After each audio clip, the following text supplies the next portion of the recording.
All right, so Kenya is a Kiswahili or a Swahili speaking nation. I have a question for you, Jain and Regina. No phones, no phones, no phones. Okay. How do you call how do you call decoder in Swahili? Starting, counting. Regina, 1. Tak, tak, tak, tak, tak, tak, tak, tak, tak, tak, tak, tak, tak, tak, tak, tak. Excuse me, when I was studying Kiswahili, we did not have decoder. Yes, how do you call decoder in Kiswahili? I don't know. I was never taught that in school. Dad. Joey. I don't know. And encyclopedia? Encyclopedia. Encyclopedia itself sounds Kiswahili somehow. PDEA. Encyclopedia. Decoder in Swahili. I don't know. Hey. Inaitwa? Surprise us. Kisembusi. Ati kisembuse. Kisambusa. Kisembusi. Ama kisimbusi. What do you mean? What? Decoder. Like how possibly would I know? Like how? Nimeenda kununua decoder nasema naomba nipe kile kisembuse. Nitasema kisamusi. Kisambusa. Nipe kisimbusi, hiyo. Nipe kisamosa. What do you call watermelon in Swahili, Victor? A photo. Watermelon, the fruit. Wenya, ni director no, director no. Tikiti maji. Ni director amekwambia. Hapana. Nyo ni director amekwambia. Okay. All right. Tikiti maji. Yeah, tikiti maji. Melon. Yes. Mira inaitwa Mira Regina. Yeah, Mira has no other meaning. Kiswahili, English, standard. Tunasema mura. Mura. All right. That was just to bring us back to, take us back to our Swahili lessons. Mr. Konyony was my Swahili teacher. All right. Unakumbuka jina yake? Yeah. Sawa. On the front page of the Star newspaper, Ruto cops in blame game over violence. Ruto cops in blame game over violence. DP's office says that his security was scaled down, or rather downscaled in Nyanza. Visit denies giving out cash. I will give you details shortly. Square One. Gikomba traders tell of losses after Monday dawn fire. A blend of loose dirt and black smoke still hangs in the air after a section of Gikomba market was on Monday razed down by fire, and now traders are continuing to count losses from that inferno. Belgian murder victim alive. Suspect's lawyer informs stand court. Nairobi court was yesterday told that a Belgian woman whose murder trial is ongoing is alive. So lawyer Brian Haemba shocked litigants when he said that the Belgian woman whom his client has been accused of killing contacted him and confirmed that she was alive. Sounds like a script. Sounds like a script. Okay. Raila invites global allies for ODM Jamboree to unveil 2022 bid. Details shortly. There's this story here about HIV. Actually, it's been on the newspapers for the last 2 or 3 days. Now, Health CS Mutahi Kagwe has said that kits to test HIV in babies will be available by January. The diagnostic kits have been unavailable for the last 10 months, and HIV positive mothers seeking tests for their newborns are now being turned away. Now, the country is also experiencing a shortage of ARVs and viral load tests, which determine if drugs given to patients are working. Skagwe, in a statement, said that the ministry will ensure that a stable supply of all HIV commodities in the country by end of January 2022. Something to be happy about for those people who depend on the said drugs. Raila invites global allies for Jamboree to declare 2022 bid. ODM leader Raila Odinga has invited his international political allies to attend the announcement of his 2022 presidential bid at an ODM Jamboree in Nairobi on September 9th. The Orange Democratic Movement officials are stitching an elaborate program culminating in the party's most official declaration of his 5th stab at the presidency. Raila's big day has been carefully crafted, scheduled to coincide with the final lap of his countrywide consultations known as Azimio la Umoja that have been overwhelmingly endorsed overwhelmingly endorsed his presidential bid. Now, the last leg of the meetings will be held in Makueni on Friday, with the final meeting in Nyeri on November 28th before the big day in Nairobi on next month, 9th December. Okay, quickly to that story that actually has been trending since yesterday. Ruto's office and police locked in blame game over Kisumu chaos. Rowdy youth hurled stones and forced DP to cut short his campaigns in Kondele area in Kisumu County. Police said that Ruto and his team ignored intelligence reports of tension within Kisumu's Kondele's estate after some groups missed out on a campaign handout.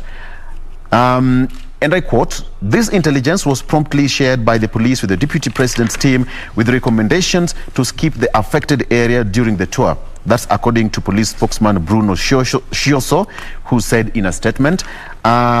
He's continued to say that, but Ruto's office dismissed the police narrative as quote-unquote ukora tupu. Dishonest, in quotes. So the DP's communications director, Emmanuel Talam, said that Ruto's security had been downscaled in the Nyanza visit. In a communique, the DP's office accused the police of engaging in political mischief. They denied the dishing out of handouts. And this continues to say that he went on to say that at no point was there deployment of campaign finances as alleged by the police. So Ruto landed in Kisumu on Tuesday, and he's for his 3-day tour of the larger Nyanza region. I think today he'll be in Homa Bay or Migori, and then ending today thereabouts. So let's wait and see how it will turn out. But nonetheless, violence is not the way to go. I usually say, at some point, you just have to fold your hands, take them back into the pocket, and have a conversation. You don't have to fight. Speak to the ancestors if you must. Yeah, exactly. Now, let me take you through the Daily Nation, but before we get to run through the front page, let me just add into that particular story that you had touched on, Victor, regarding HIV drugs and the shortage for the rapid testing kits. It's a really sad situation, because actually even here there's a whole page of an open letter to the president from the HIV and AIDS population in the country, addressing this issue.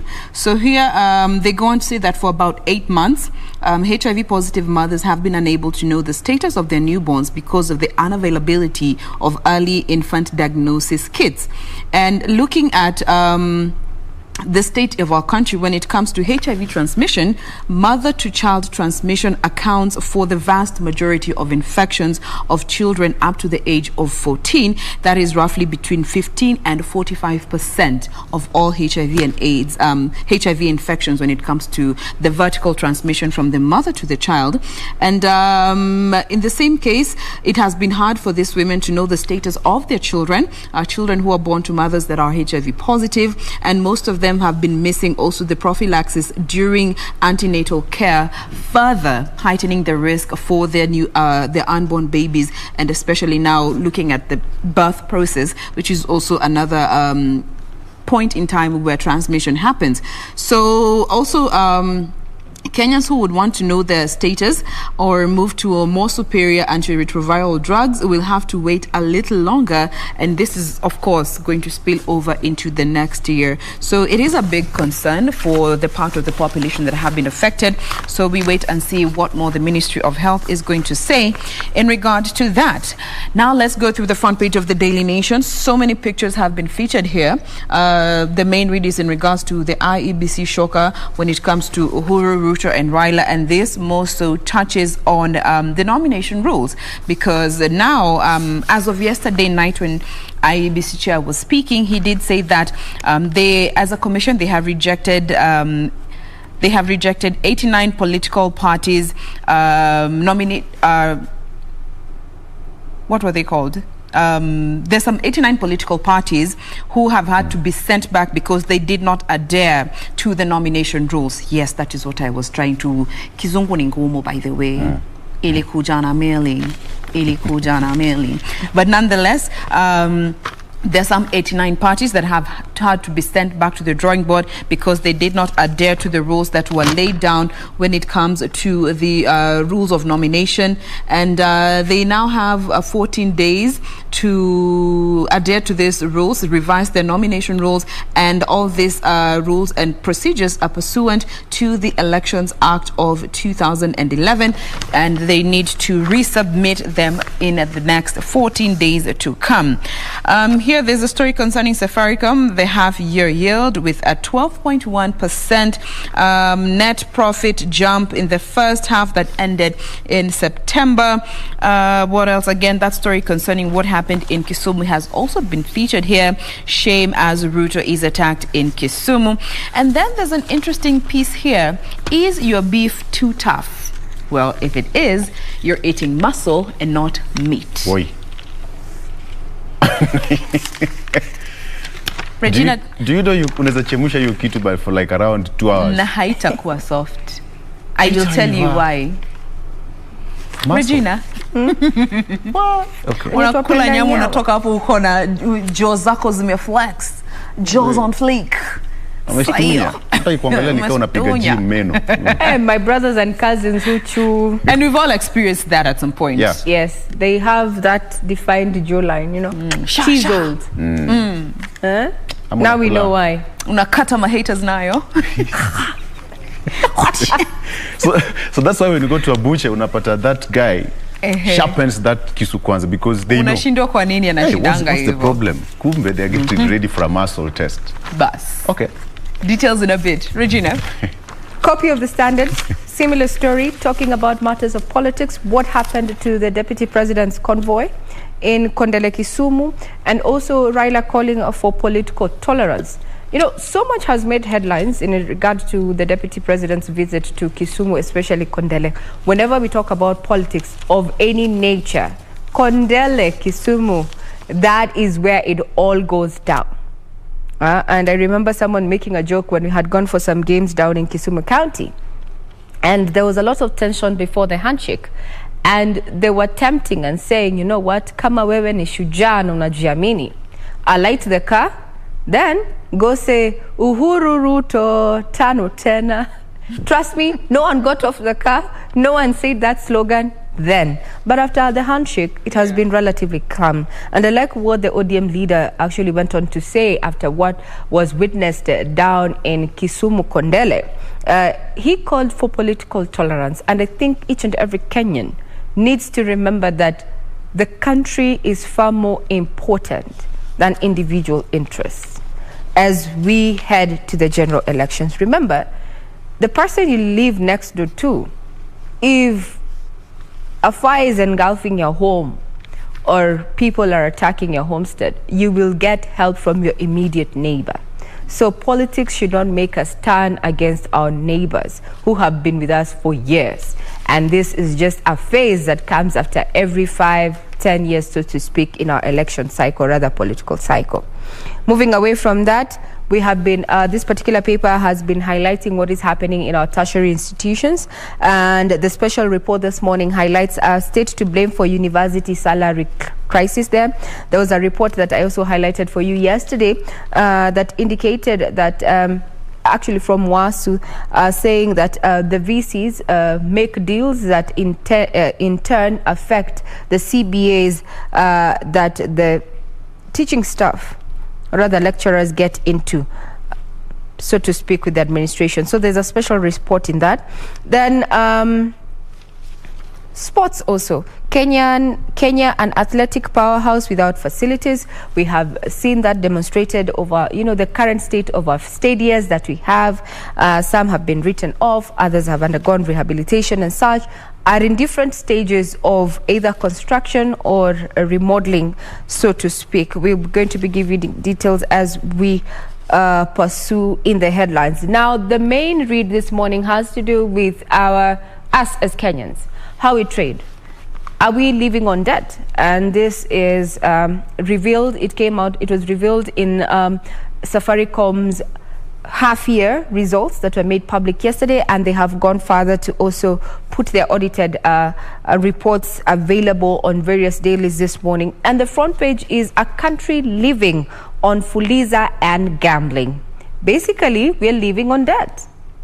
So, economic hardships have pushed 700,000 people in the last 6 months to register for the service that is Fuliza, that offers short-term loans to help them meet essential needs. Subscribers transact 1.34 billion shillings on a daily. What? 1.34 billion shillings on a daily. And that is on the Fuliza platform. And this is relatively a new platform. So it just points to the fact that we are struggling. We are struggling to meet our day-to-day. And fintech, so to speak, the disruptive is here to stay. Because now money is available to you at the click of a button. And more so, it's even a money that you do not have. So yeah, that's where we are. M-Pesa growing leaps and bounds. That is 1.34 billion shillings daily. Yes, on Fuliza. Also consider the charges. If you Fuliza a certain amount, there's a transaction fee. You're being charged 10 shillings, 5 shillings, 15, depending on the amount you've borrowed.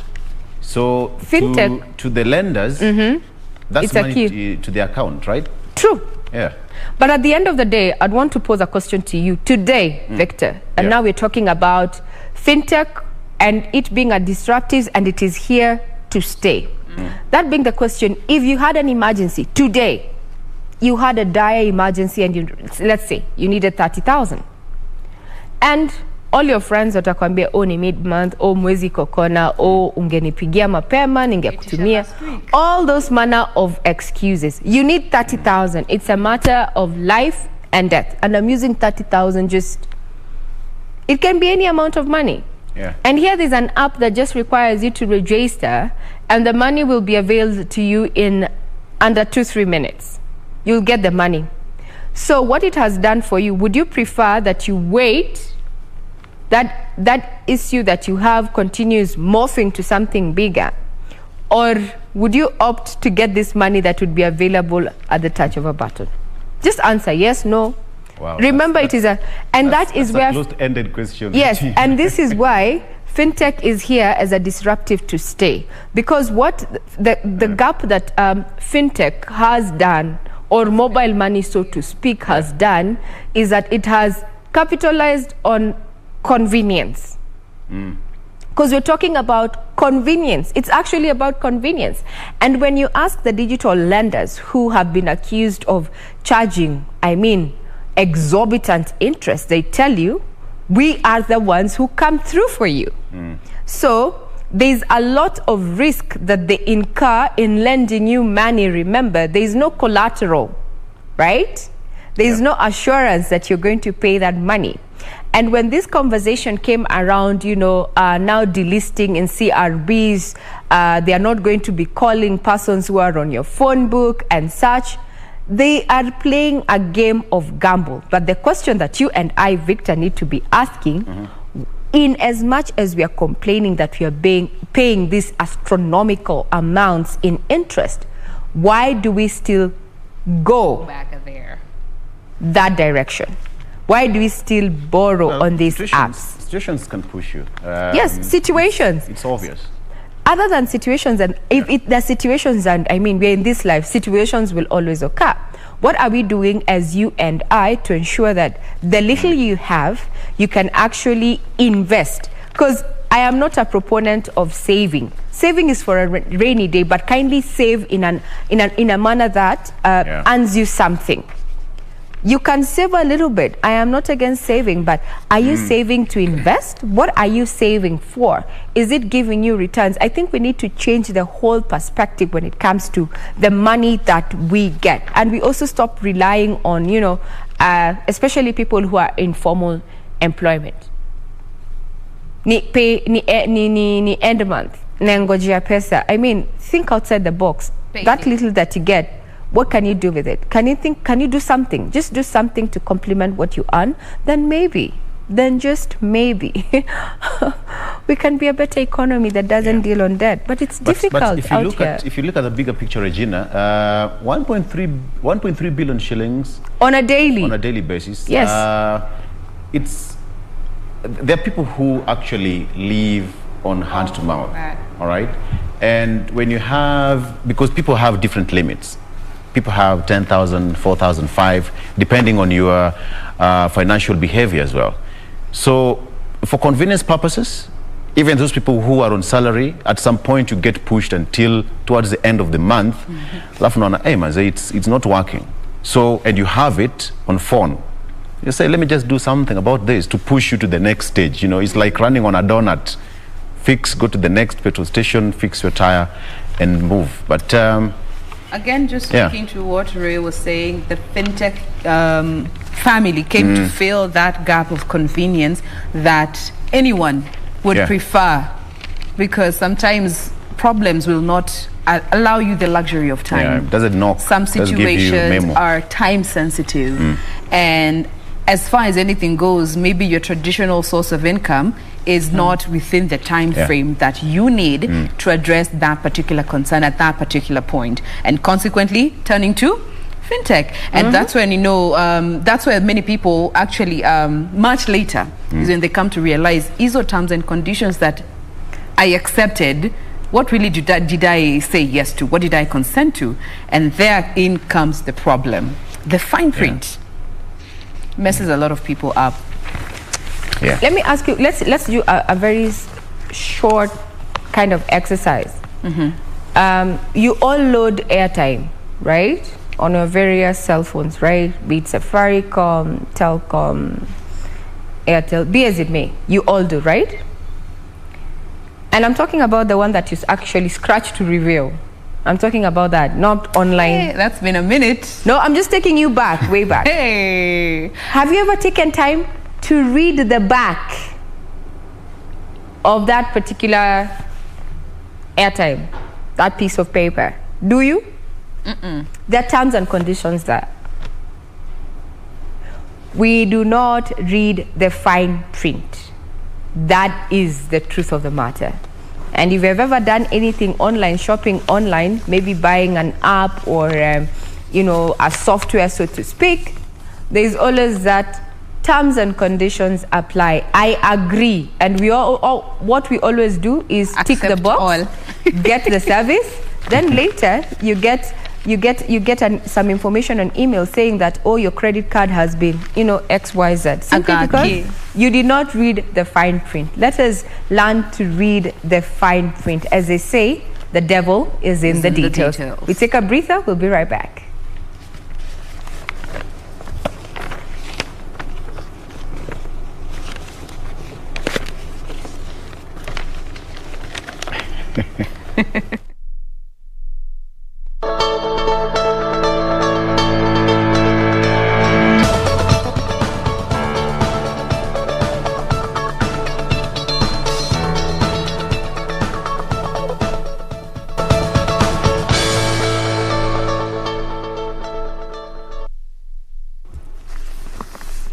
Welcome back. We are glad you're still keeping us company. We are still using the hashtag Good Morning Kenya on Twitter. Our official station handle is at KBC Channel 1. Our individual handles ever remain to be at Victor Oloo, at Ray Manyara, and at Jain Wambui. We welcome you to share with us your thoughts, your comments, your questions, anything that we can address within our various capacities. We will be able to do so and interact with us. Also check in. We'd love to know where you're watching us from this morning.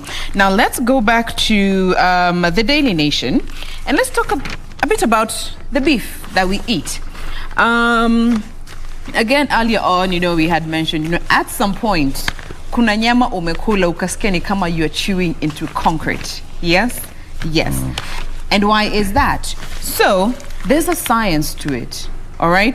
And this piece has the knowledge behind it is from one Professor Erastus Kang'ethe, who is a food safety expert.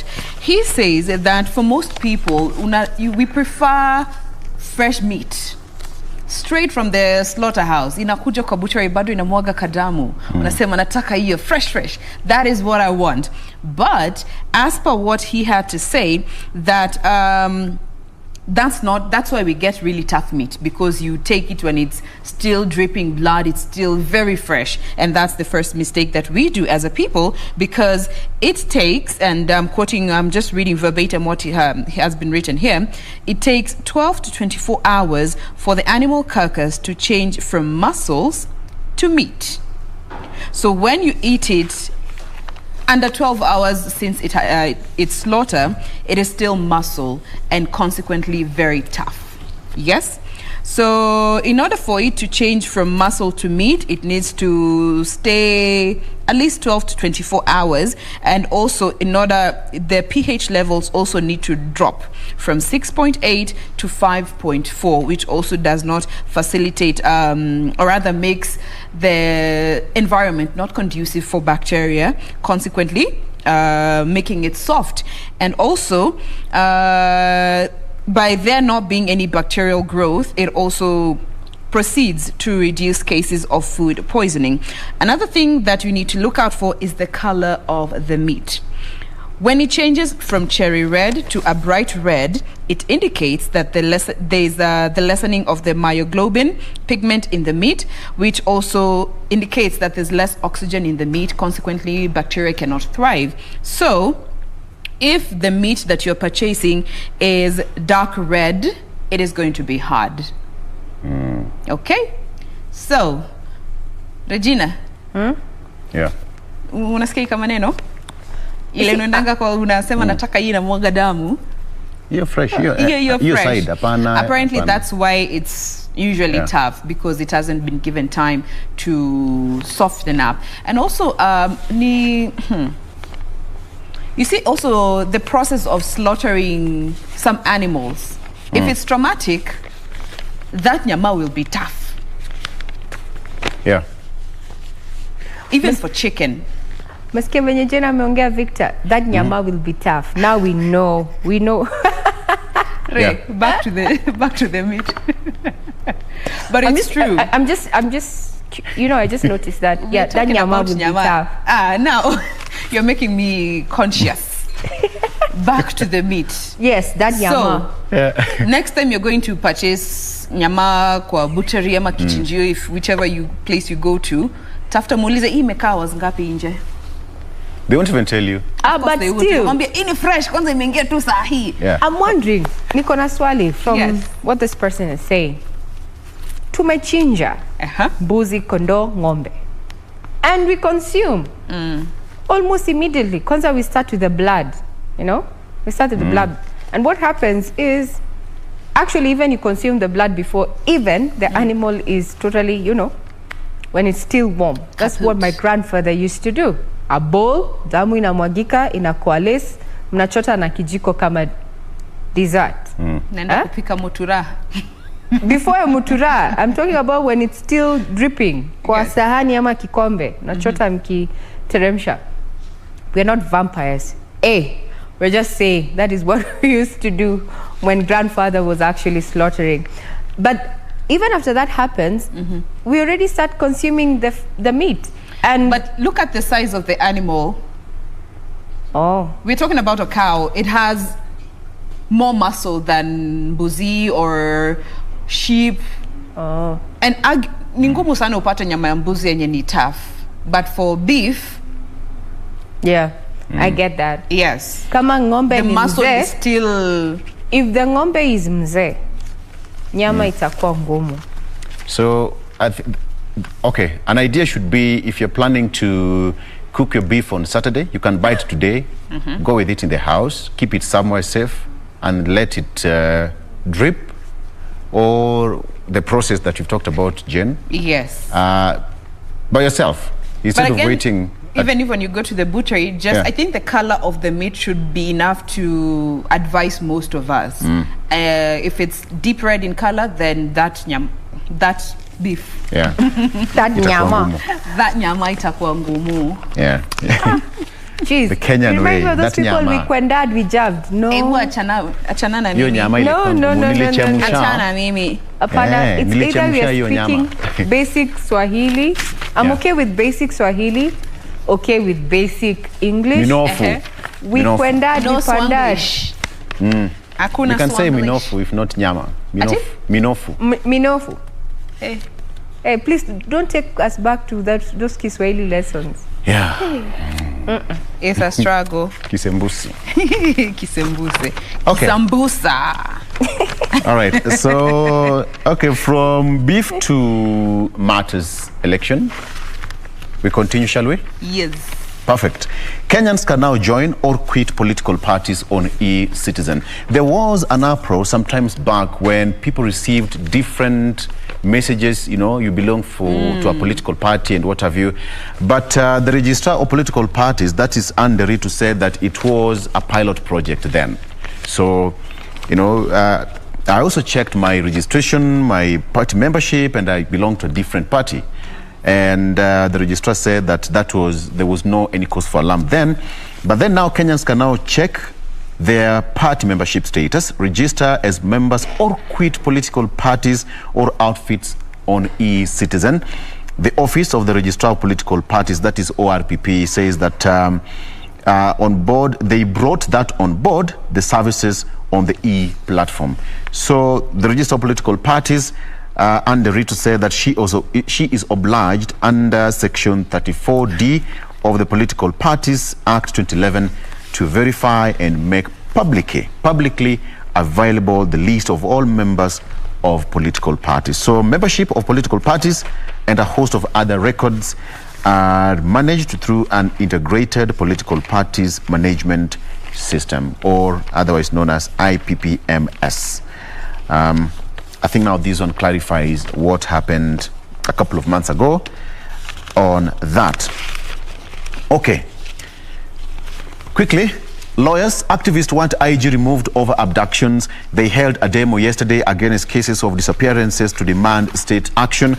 Muslim organizations, right activists and lawyers on Wednesday turned the heat on the Police Inspector General of Police for spiking enforced disappearances and extrajudicial killings allegedly committed by security agents. They want IG of Police Hilary Mutyambai removed from office, complaining that he's too laid back and uninterested in getting the worrying trend stopped. So that is as far as that is concerned. Regina, you talked about Fuliza and how Kenyans perform. Safaricom eyes 110 billion shillings full year profit as Fuliza reigns supreme. And that is quite achievable if we look at the trends that we are in currently. And remember, this particular report was released between April and September.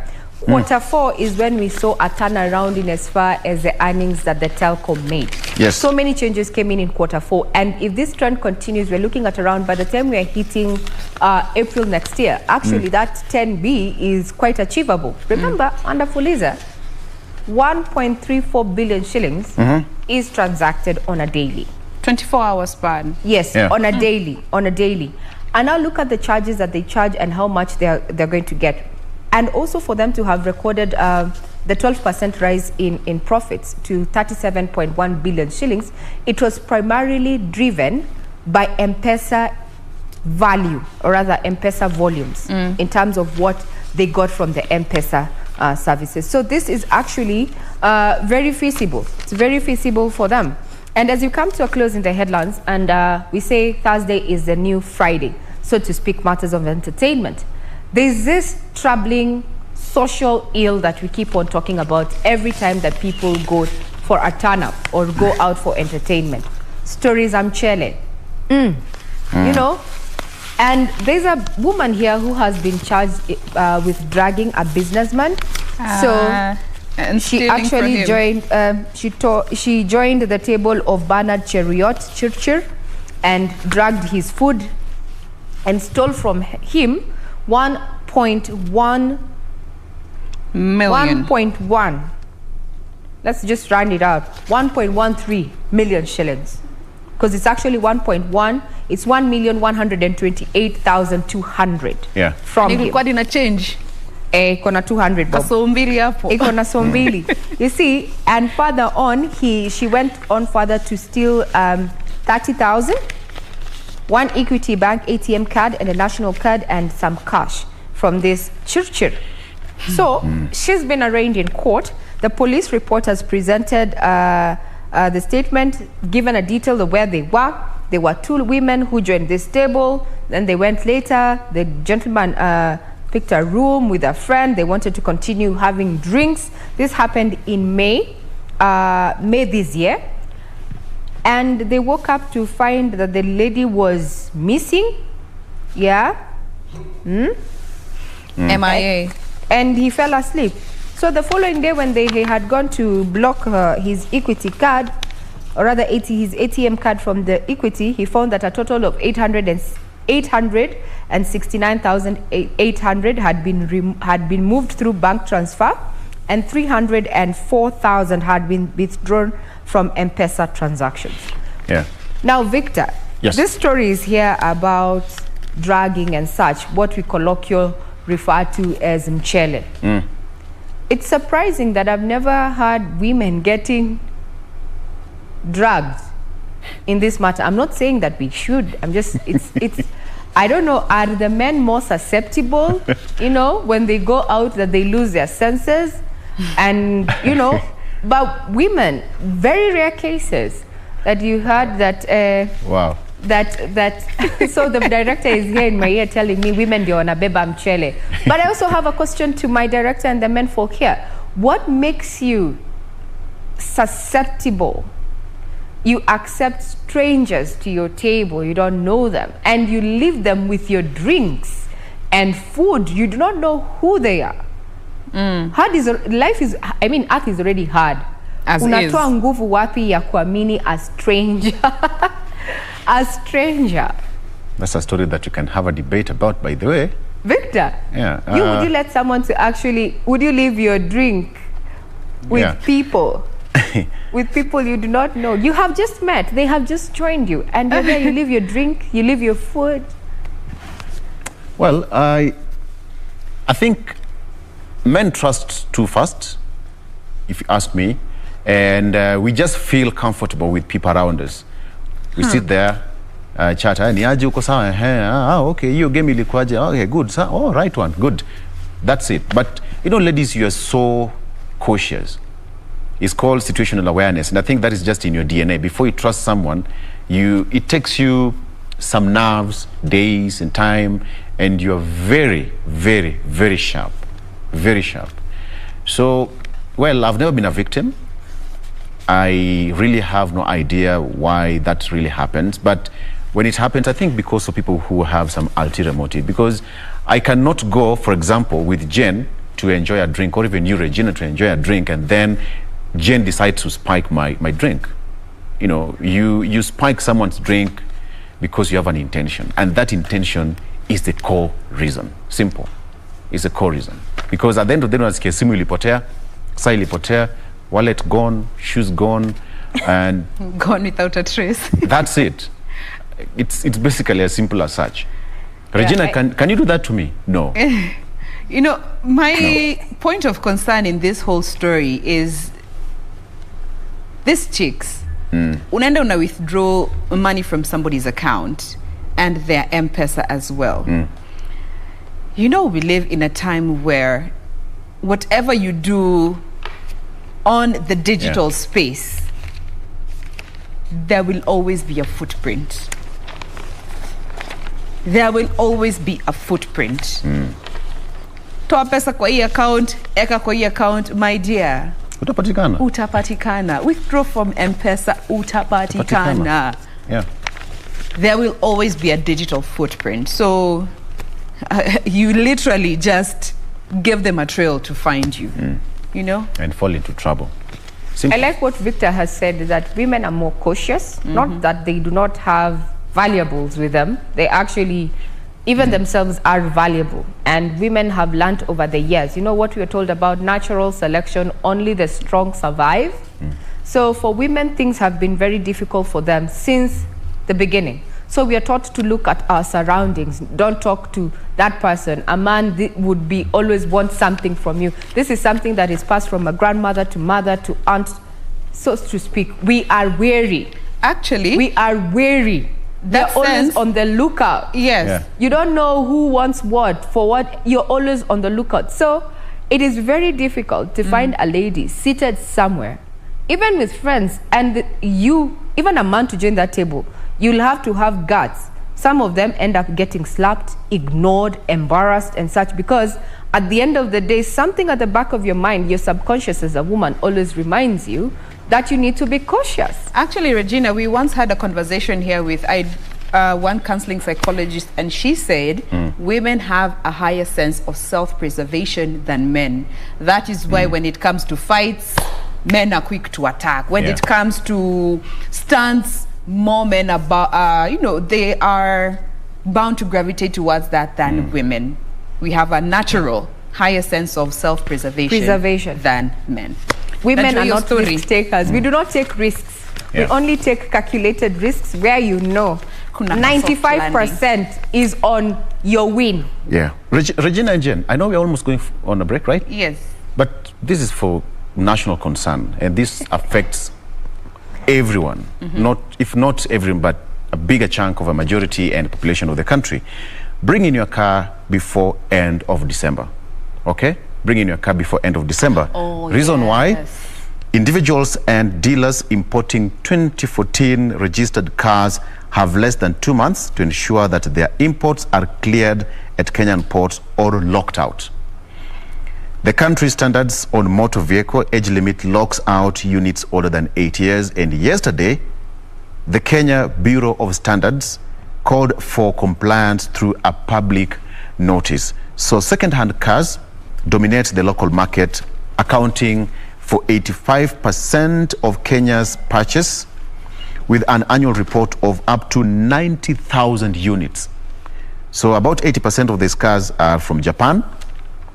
Others markets from United Kingdom, United Arab Emirates, Singapore, and South Africa. So if your car, they are going to revise that age limit, the 8-year age limit. As of 2022. Exactly. So if you have your car, bado iko kwa meli, wanasema bado iko kwa maji, make sure that you clear it as fast as possible. All right. Okay. That brings us to a close of In the Headlines. We still have so much more lined up for you. Keep talking to us. Check in. The hashtag is still Good Morning Kenya on Twitter. The official station handle is at KBC Channel 1 across the socials, at Victor Oloo, at Regina Manyara, and at Jain Wambui is how you can find us on the socials. Stay with us. Let's go to some music.